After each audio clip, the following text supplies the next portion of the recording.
Assalamu alaikum. Bon, je remercie le bon Dieu d'abord parce que, comme on l'avait prévu, le conseil s'est très bien passé. On a fait un très bon conseil que les gens ont été là à l'heure. On a échangé avec l'ensemble des gens de l'opposition. On a échangé avec tout le monde. Donc vraiment, c'était quelque chose pour Khamenika. C'était pour la première fois. C'est le premier conseil qu'on a fait. Donc le premier conseil, au sortir du premier conseil, on n'a eu que de la satisfaction générale sur l'ensemble du déroulement. Parce que ça s'est déroulé exactement comme on l'avait voulu. On a associé tout le monde, on a parlé avec tout le monde, on a fait en sorte que tous les conseillers se sont sentis comme des conseillers et non comme des gens de parti. Aujourd'hui, les partis n'ont pas existé dans ce conseil. Il n'y a eu que des conseils municipaux pour le compte de la ville de Tivaouane. Et ça, c'est un succès pour nous.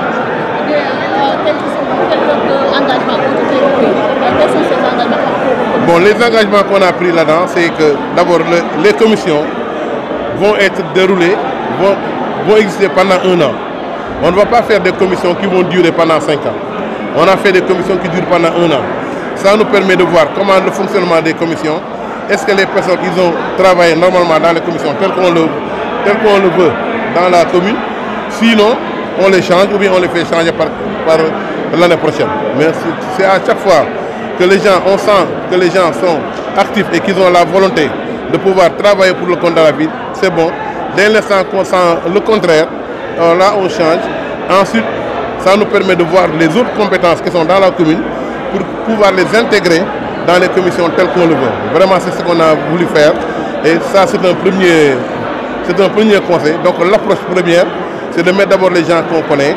Ensuite, maintenant, de faire un tri sur l'ensemble de ces gens. Même s'il faut remettre les commissions en place, on les remettra tous ensemble. Et on fera en sorte que l'ensemble de ces commissions puissent fonctionner pour la ville de Tivaouane. Pour cette première, monsieur le maire, on a vu aussi que les conseillers étaient tous ici à l'heure. Est-ce que ça a été une exigence de votre part? Bien sûr, on avait demandé à tous les conseils d'être là à 9h30. Parce que nous, par principe, l'heure c'est l'heure. Il faut que tout le monde soit à l'heure. Le conseil, c'est des gens qui ont eu confiance en nous, qui ont voté pour nous, pour qu'on essaye de travailler pour leur compte. On a l'obligation d'être là à l'heure. Ça, c'est une obligation. Malgré que c'est un travail bénévole, mais on est obligé d'être là à l'heure pour pouvoir voir les dossiers tel que ça doit être présenté et tel que ça doit se présenter et tel qu'on doit faire en sorte que l'ensemble des problèmes qu'on pose puissent être traités dans la transparence et dans la tranquillité. Un mot aussi par rapport à Tivaouane. Bon, l'assainissement, vous savez, l'assainissement pour nous c'est la priorité. C'est la priorité de Tivaouane. On a prévu pour cette année de faire en sorte que l'assainissement puisse être commencé avant la fin du mois de mars. C'est notre souhait. Il faut qu'on commence à refaire l'ensemble des assainissements dans la ville parce qu'on a peur que le jour du Gamou coïncide avec la période hivernale. Donc dans ce cadre-là, on est obligé nous aussi de faire en sorte que l'ensemble des travaux puissent débuter au plus tard durant le mois d'avril. Ça nous permettra au moins. J'ai déjà rencontré le directeur général de la Giroud, j'ai déjà parlé avec le directeur général de l'ONAS et on doit fixer une autre réunion sur laquelle on doit voir quand est-ce qu'on va débuter pour pouvoir faire l'ensemble de ces trucs-là ensemble, commencer à réfectionner les routes et refaire d'autres routes nouvelles dans la ville. Ça c'est déjà acquis avec le directeur de la Giroud. Il nous a donné sa parole que ça va commencer vite et que les projets, les financements sont là et que le projet il est déjà accordé. Donc je pense que c'est l'exécution qui reste. On fera en sorte que l'exécution soit faite dans les délais. Essayer d'avoir conseillé parce que nous voulons ñëpp à l'heure, yàlla def na ñëpp dañ ñëw à l'heure. Donc bi 10h di jot pile fekk nañu commencé conseil bi. Donc di 10h lañ ko convoqué 10h lañ commencé. Kon dañuy sant yàlla bi nga xamee ni nit ñi dégg nañu li nga xam ne waxoon nañ leen ko ba 10h ñoom ñëpp fekk leen ba ñu mën a commencé conseil bi normalement. Ndax nag population yi dañu dénk li ñu dénk nag dañu dénk pour ñu liggéeyal leen liggéey bi nag dafa am benn temps boo xam ne temps matériel la boo xam ne il faut ñu toog pour que nit ñi mën fi nekk temps matériel boobu nag bu fekkee dañ joxante ne dañu ñëw 10h bu nit ñëwee midi wala 1h liggéey bi xëy na dina sooxee loolu moo tax ren ñu leen li nga xam ne moo gën a important mooy d'abord ñëw à l'heure yàlla def na tout le monde est venu à l'heure ñu def conseil bi comme ni ñu ko waroon def dañu waroon def ay commission yi aussi waxtaanee nañ ko def nañ ko échangé nañu ak opposition bi ñëpp parce que ñëpp lañu xajal ci commission yi parce que bu ñu duggee ci conseil bi amatul parti ñun ñëpp a yem ñun ñëpp conseil lañu mais ay conseils yi teewoon lañu donc ñun ñëpp liggéey rek la donc on a bi ñuy jël it dañoo jël ñi nga xam ne dañu am compétence ci domaine yi nga xam ne ñoom lañu leen foofu lañ leen teg ñi ci ëpp si seen compétence lañ leen jël parce que ay nit dañoo xam ni compétence yi mooy am na ci ay professeur am na ci ay ingénieur am na ci ay enseignants am na ci ay professeur am na ci yëpp lépp ngi si biir conseil municipal bi vraiment bi ñu waxee léegi sànq ba kenn ku nekk génnee sa profil nit ñi jaaxle woon nañ sax ne est-ce que loolu yëpp am na ci conseil bi mais yàlla def na ci fii dafa bari ay cadre bari ay ingénieurs yu nekk ci biir conseil bi kon dañu koy sant yàlla bi nga xamee ne que ay nit yoo xamee ne que ay cadre lañu am nañu xam-xam ba pare am nañu volonté pour liggéeyal dëkk volonté boobu moo ci am solo parce que dëkk bi pour nga defar ko volonté moo la laaj volonté boobu nag gis naa ko sa ñoom ñëpp kon dañuy kontaan defal nañu commission yi ci jàmm amul benn problème ni ñu ko bëggee def nañ ko comme ni ñu ko war a defee après mu jeex ci jàmm vraiment loolu mooy li nga xam ni waaw nawet bi ñu koy waajal parce que Tivaouane dañuy ragal ren na gàmmu gi daje ak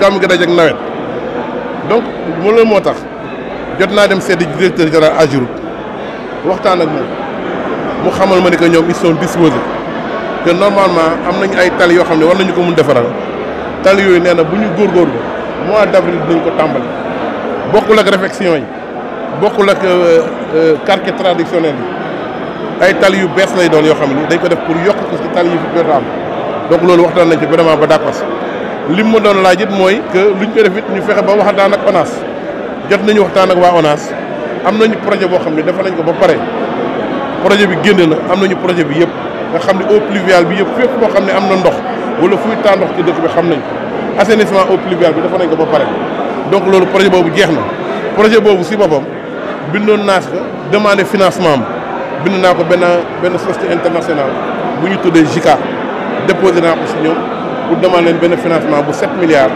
pour que ñu def maa ngi ciy waxtaan maa ngi ciy dox parce que dañ xam ne assainissement Tivaouane mooy priorité Tivaouane donc nit ñi balaa ñuy def dara assainissement bi moo jiitu parce que tamit bu ñu defaree ay tali ba pare di ko dagg bëgguñu loolu dañuy doon bëgg rek bu ñu defaree ay tali kenn dootu ko laal parce que xotti tali moom d'accord na si donc loolu moo tax ñu bëgg a jiital assainissement bi bu ñu defee assainissement bi doo ko defar tali parce que loolu moom mooy avantage yu dëkk bi bu ko defee li ñuy liggéey duñ ko liggéey par di ko yàqaat donc loolu vraiment ñi ngi si te ñu ngi koy dox en tout cas bari na yoo xamee ni. mais dama gis président commission yi dañ garanti tenir par 5 ans ren nga wax ni par contrat la ñuy liggéey. waaw képp koo xam ne defoo ci sa liggéey ñu renouvelé ko loolu lañ nga ci jublu. waaw loolu li tax ma jublu si loolu commission yi boo demee assemblée nationale at ba at la commission yi yam donc loi bi terewu ko ndax nga fal benn nit pendant juróomi at joxu la satisfaction yow mu bloqué sa liggéey yow mënatuloo liggéey wala nga keneen koy remplacer te moom moo jëloon chargé ne moom moo koy def loolu d'accord ma si dama ne ku ñu jox liggéey pendant at boo ñu joxulee résultat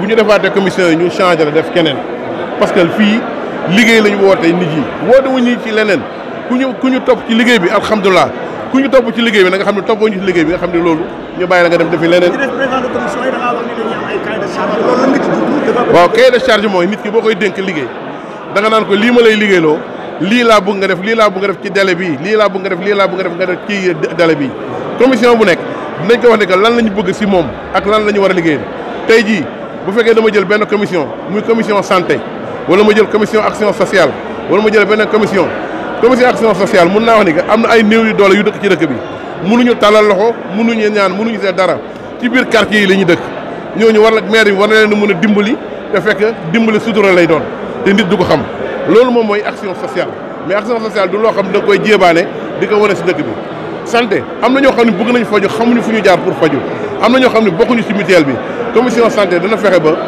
quartier yëpp am ay mutuelle de santé yooyu mooy permettre bu ëllëgee ñu mën a bénéficier ci CMU wala ñu bénéficier ci leneen ak leneen loolu bu ci nekk loolu mooy cahier de charge loolu la ñu tuddee cahier de charge yooyu la ñuy def éducation c'est la même chose xale yi am na ñoo xam ne jànguñu wala ni fiy jànge wala école yi baaxul wala école yi amul toilette wala école bi amul garab wala école bi amul clôture yooyu yëpp commission santé dina ko saytu ñu xool kenn ku ci nekk lan la ciy def ren ak déwén.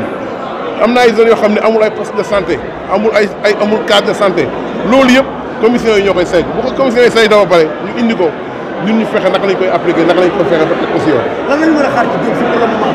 man li xaar man liggéey rek man daal li ñuy xaar man mooy kaay ñu liggéey la ñu wote kaay lañu liggéey dëkk bi ku bëgg a liggéey ñu àndandoo. donation yi lan lañ ci mën a jàpp.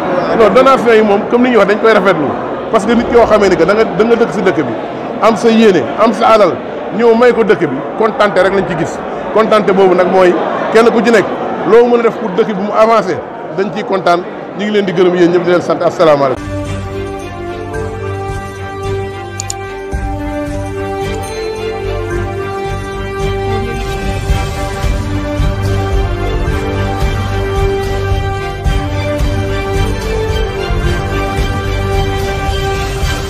Audio Jungle.